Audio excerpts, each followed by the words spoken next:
Alright, buckle up because we're diving headfirst into Scary Movie 5, the 2013 installment. We skip straight to the action where we meet a very familiar pairing, Charlie Sheen and Lindsay Lohan in bed together. It's a setup ripe for parody, but something feels off.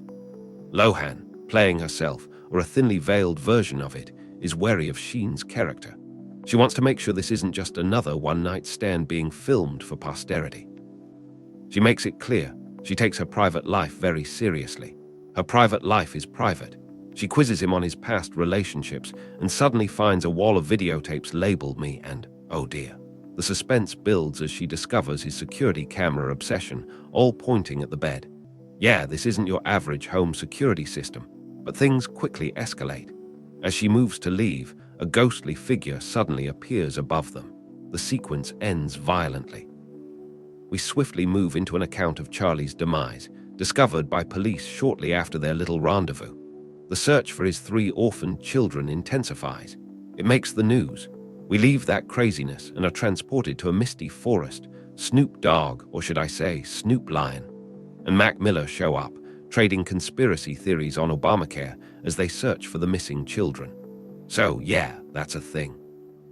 Snoop insists they're going to find the kids, one thing leading to another before it's time to collect a reward. It's all going to be worth it. One blunt and they're out of there. Suddenly, a ghostly figure comes careening down the forest path with super speed, and then an airborne blunt. This causes chaos and the stoners run, carrying with them a massive blunt, which is then picked up by the news chopper above. We are informed by our narrator they will indeed not care. Finally, our plot picks up. A prim and proper couple is meeting with an adoption specialist, and as fate would have it they were next in line to adopt the orphaned kids. What's the catch? The expert explains that everything in their new home has been fitted with cameras for a case study. This is their chance to prove they're a worthy and perfect family, a task they plan to complete together. They discuss their approach and how best to welcome these newly orphaned youngsters into their home before taking a peek behind the tinted glass at the 2 children. Oh, that's not promising. The babies are tearing the place apart. And here is where the movie gets down to business. What ensues over the next 10-15 minutes is a hilarious montage of parental horror. These kids are seriously disturbed. Everything from painting pentagrams on the wall to elaborate bedroom poltergeist activity. Eventually, it's almost too much. Jody, a ballet dancer, has a complete meltdown, leading to Dan hitting Maria with a frying pan. These events force them to seek the assistance of Blaine Fulda. Maria thought they should have done it earlier. But now, as the situation escalates, what other choice do they have? During the session, Fulda explains everything. She knows that it is Mama who is the problem. She hates Jody.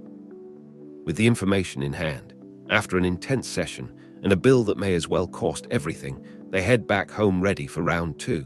And we pick back up again with Jody at ballet practice. Her instructor is putting the ladies through an audition for Swan Lake, which for her seems to have some kind of personal tie. But she struggles to find the heart. She says it's not really that simple. After leaving the rehearsal, Jody finds her way to bed, only to be attacked by Mama. She attempts to fight back, but the spirit is too strong until she grabs the cross around her neck and repels the demon. We jump into an aerial shot of the house. The camera zooms into the bedroom window. The next morning, as Jody climbs out of bed, we start to hear things from the other bedroom, the nursery. She cautiously climbs to the top of the staircase to see chaos. The house is a mess. And to add to it, in the background you can hear the sound of the ghost, heavy breathing. She sees what's happening, is being forced to happen. She sees this isn't our home. She can do what the kids need. With newfound resolve, it's time to tackle this whole ballet thing, the thing it seems the spirit really has. But not before taking out a large sum of money from the couple's joint savings account to purchase an arsenal of weapons from the local military superstore. It's serious now. After this, we're transported back to the ballet studio where things are getting heated.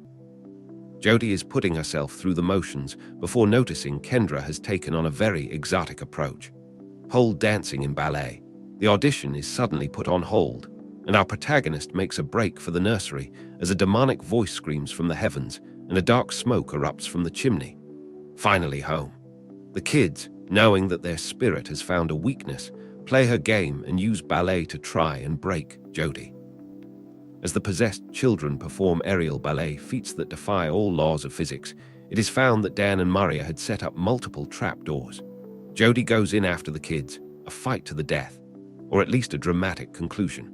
After narrowly escaping the nursery herself, Jody realizes something is wrong. Daniel has disappeared. She must make the ultimate sacrifice to save her husband by dancing to Swan Lake. She will give Mama what she wants.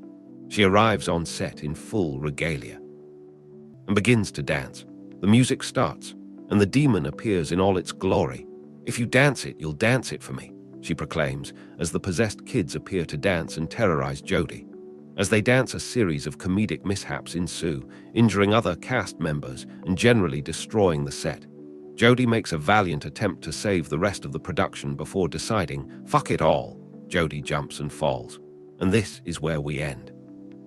As Jody lay broken on the stage, she is possessed by the ballerina demon and becomes the spirit of Swan Lake. Turning to the camera with black eyes, the narrator finishes, "Well, at least now I have someone to love." This leaves our viewer in a rather unexpected conclusion, making this a satisfying end, at least for part 1.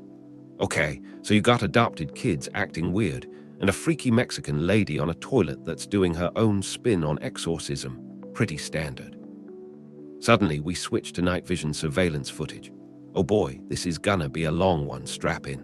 Alright, we fast forward. Gotta keep the story going, and #X20. Oh, looks like the house is still getting flamingoed. Night 6. These guys aren't messing around. Time for another bathroom freakout. Then we're off to the ballet. Here's where Jody gets the big news. She's got the lead in Swan Lake. But of course, the original lead is having absolutely none of it. I am the Swan Queen. Crash. Okay, well, at least the studio's intact. Well, as the director so eloquently put it, the choice for the new Swan Queen, the choice for this generation's Black Swan, is none other than Jody. She earned it. She deserved it. Now all Jody has to do is avoid that maniac and dance. So let's see that routine. Okay.